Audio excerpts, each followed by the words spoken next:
Zach Attack Nation, welcome to my review of The Killer, a new Netflix film directed by David Fincher, starring Michael Fassbender.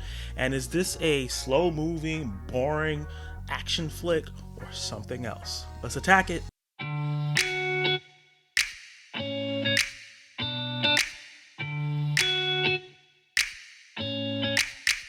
I truly believe that Michael Fassbender was born to play this role. This character is calculated, cold, but dwells in dark humor. And I feel like a lot of Michael Fassbender's dramatic indie roles, something like Shame, really delve into these type of characters. I don't know if he's like that in real life, but he really gravitates towards those type of characters. And this is one of the best versions that he's played so far. I think this is one of his best performances that he's given. And I've never seen him in an action role like this.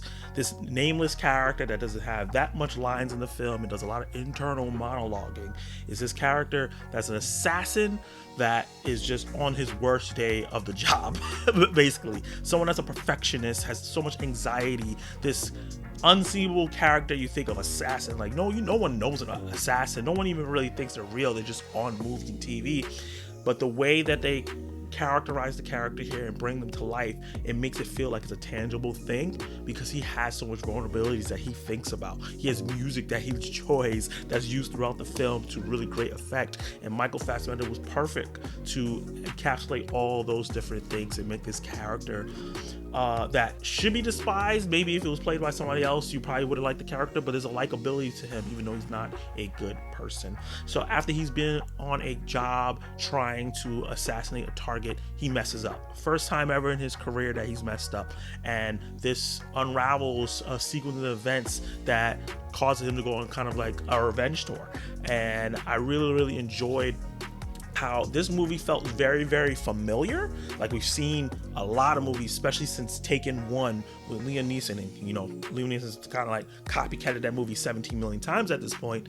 But we've seen tons of movies with older action stars being wronged in some kind of way, whether it's a family member or they've been wronged in some way, or their friend, and taking it into their own hands and exacting revenge on some terrible people. John Wick, Equalizer, the list goes on. Tons of older action stars doing this. But what's different from this story in the way it's depicted and how David Fincher attacked this very familiar story is the fact that he takes excruciating detail and time to show you how this person feels and how he goes about every single moment of his life in terms of how he assassinates someone. It's not just, he's super cool and he does all these cool things and you don't really see how it comes to be. You see him ordering gadgets. You see him scoping out and how long it took him to execute something. You see how he keeps track of his breathing, all these different things you're going along with. And then when the climax comes, it's something exciting. I gotta say that this movie has one of the best action sequences in the 2023 action film space.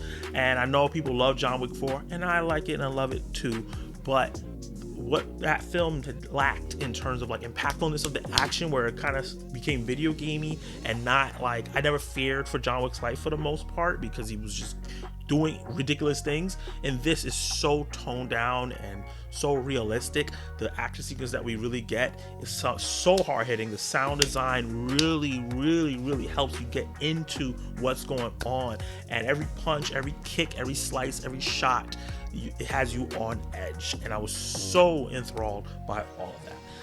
Like I said, the story is nothing amazing. There's not a bunch of different like characters in here. The actors that he's chasing after are people that I've never really seen, other than Tilda Swinton, who, if you've seen Tilda Swinton something, she always knocks it out of the park, and she knocks it out of the park in her scene that she get here, but even though it's small. The conversation between those two was really eye-opening. My only fault I would say I would give this film is that I think that the ending was a little bit anticlimactic. I understood the execution of what they were going for, and I do enjoy the idea of it. I just felt like this movie felt like a slow burn, and after that amazing action scene, it didn't really ramp up again. It kind of went back to the slow burn that it was going at, and it felt a little bit like it ended in a soft manner. But overall, I think the journey is definitely worth it to check out. I think this is one of the better action films that we've gotten this year because it takes that familiar feel and does something different with it. The score and the music heightens every scene. The movie is shot beautifully. It's just a really well-made film by one of the best directors doing it, and one of the best directors of all time. And it's not Fight Club, it's not Gone Girl, it's way more straightforward, but it's just done in a way that feels fresh. And I think Michael Fassbender knocked it out of the park. So with that said, I'm gonna give The Killer on Netflix, something you definitely should check out on streaming. You don't have to go to the theater. This is something you can enjoy, take your time with, like the movie takes its time. I'm going to give it a B. Did you like it? Did you hate it? What would you rate The Killer if you've seen it already? And if you haven't seen it, you clicked on this review curious about what the movie was like based on my review, or you're going to go check it out now. I want to hear all those comments down below, and let's talk, let's chat, and let's have some fun and dissect this film. What you can do now is hit that like button so this video can get popping. Attack that subscribe button so you can join the Zach Attack Nation, and hit the notification bell so you can be notified of my reviews, reactions, live discussions, and much, much more. You can check out more of my content right now.